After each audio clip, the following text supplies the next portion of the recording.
Hello everyone, myself Mitesh Savalya from Pravin Patil Polytechnic, lecturer in Electrical Engineering Department.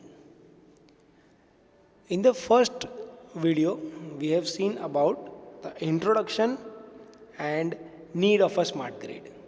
What is smart grid and how smart grid is adopted or developed from the conventional grid, why it is adopted and developed.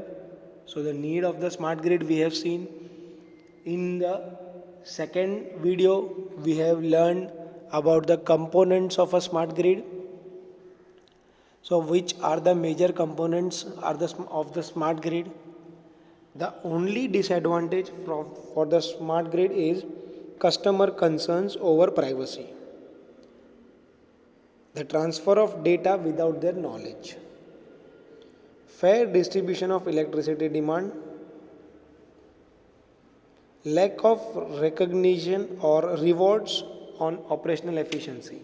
So, because of these disadvantages of smart grid, people have started adopting a microgrid. So, in this video, we will learn about the microgrid. What is microgrid? What are the components of microgrid? What are the operations of microgrid? What is microgrid? So, we will see one by one. What is microgrid?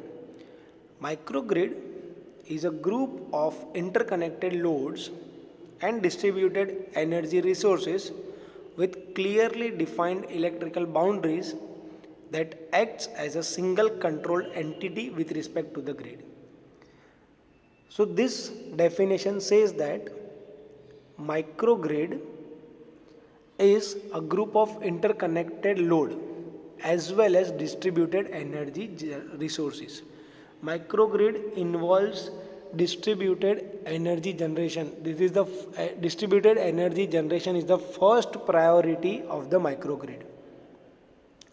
So it is the interconnected loads and distributed energy resources. Now, by adopting this distributed generation and limited loads, the boundaries for these parameters are more important. So, microgrid is for limited area and smart grid is for larger area. So, this is the difference between microgrid and smart grid. Microgrid is adopted for a small local area or for, we can say, for a small complex, whereas a smart grid is adopted for whole station, a large area.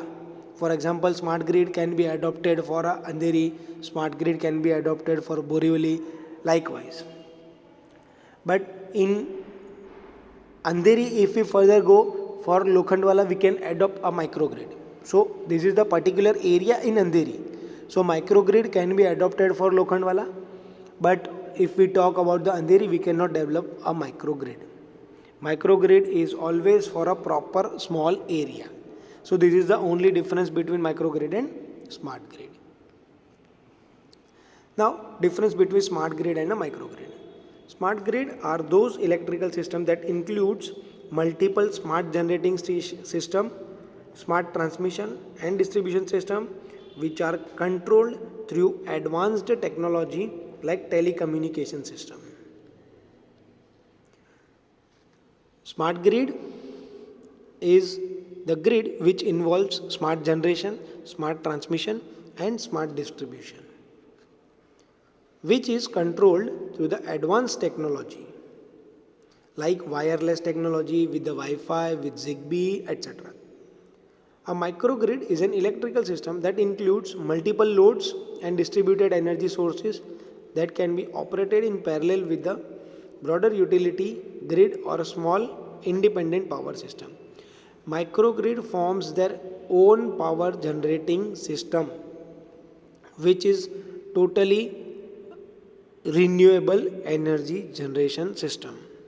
So microgrid have their own limited load, limited multiple load and multiple distributed energy generation system, whereas smart grid have bulk generating system. What is the need of microgrid? Yes, this is the important point. What is the need? Why to develop the microgrid if we have a smart grid?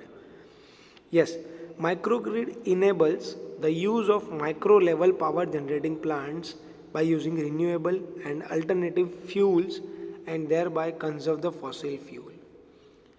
First and foremost important advantage is that to reduce the consumption of fossil fuel, microgrid is developed. Why fossil fuel consumption should be reduced? Because to reduce the pollution. And how we can reduce the consumption of fossil fuel? So the option for that is to develop the renewable energy generation system, and which is only possible in the microgrid. So to reduce the consumption of fossil fuel, microgrid should be adopted. Optimum and efficient use of distribution energy system. Now, for example, in Dahanu we have Adani power plant. From Dahanu, the electricity comes to the Borivali.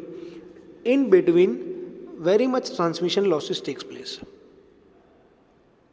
From Borivali, it goes to the consumer place, like say example Gorai. So from Borivali distribution system, it goes to the consumer. Again, transmission losses takes place. So it is very much better option to adopt a microgrid for Gorai itself, so the transmission losses get reduced and system efficiency gets increased. So the optimum and efficient use of distribution energy system enables to enhance the use of energy storage system, which raises the reliability factor of the grid. As a microgrid is an independent grid, so it requires a storage system, and if we can store the system, the reliability of the power system becomes independent, playing crucial role in the optimization of cost of energy. The generating cost of the energy gets reduced as the demand of electricity gets reduced. Minimizes the green gas production by adoption of renewable sources.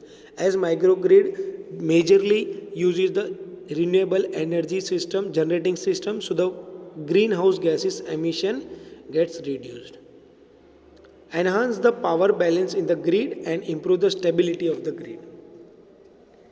Microgrid provides revenue by selling the energy and service back to the grid.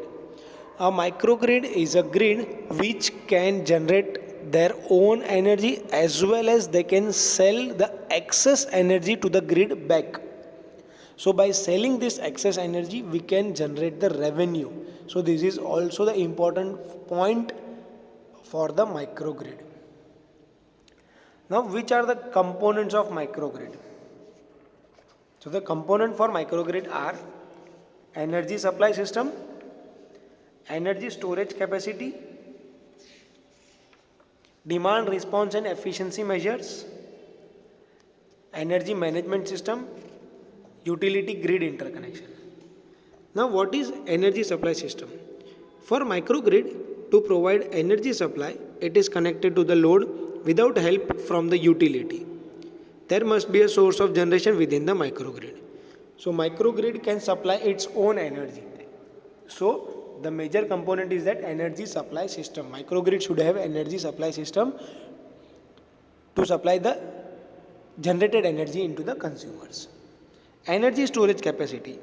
Energy storage that allows microgrid to absorb and store the energy that is produced when supply exceeds demand, and return to the energy when the demand exceeds supply.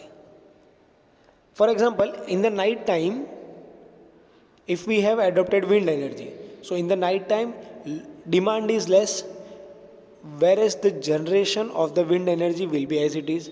So we have excess energy generation. So we can store that energy generation and we can use this stored energy into the next day morning, or where the wind flow is low, at that time this stored energy is helpful to supply the load. So energy storage capacity, demand response and efficiency measures. More sophisticated microgrid will incorporate the ability to control end users in the manner that allows generation and storage resources to be optimized. Likewise, a building passage. For example, in passage there is no one or no person available. So, if we turn on or if we keep the lights of this passage on, there is a waste of electricity. So, by putting the sensors or timers, we can turn off these lights and we can turn on automatically if someone arrives there. So, the demand response and efficiency measures also the concern point of the microgrid. Energy management system. This system ties all the components together and maintains the real-time balance of generation and load. So this factor energy management system coordinates between load and the supply. If load is more, the stored energy will be supplied. If load is less, then excess generated electricity will be stored. Utility grid interconnection. So microgrid can be connected to the utility grid so that if we have excess energy so that we can sell, or if we are in the short of energy so we can take it from the utility. So the connection between utility grid and microgrid is a major component also. Now, operation of a microgrid. A microgrid is operated in a two mode. First mode is grid connected mode. In this mode, the microgrid operates synchronously with the main grid. As we have already discussed, that microgrid can supply the excess energy to the utility grid. So microgrid will operate synchronously with the main grid. During the grid connected mode, the microgrid sources will be controlled to provide the constant real and reactive power injection. A simple example is a small power system network with distributed generators such as a wind, solar, and combined heat power plant that can operate in conjunction with the grid to supply the fraction to the load. Next mode of operation of microgrid is islanded mode. Islanding is the condition in which distributed generator continues to power a location even though electrical grid power is no longer present. During the islanded mode, the source will be controlled to provide constant voltage and a frequency operation.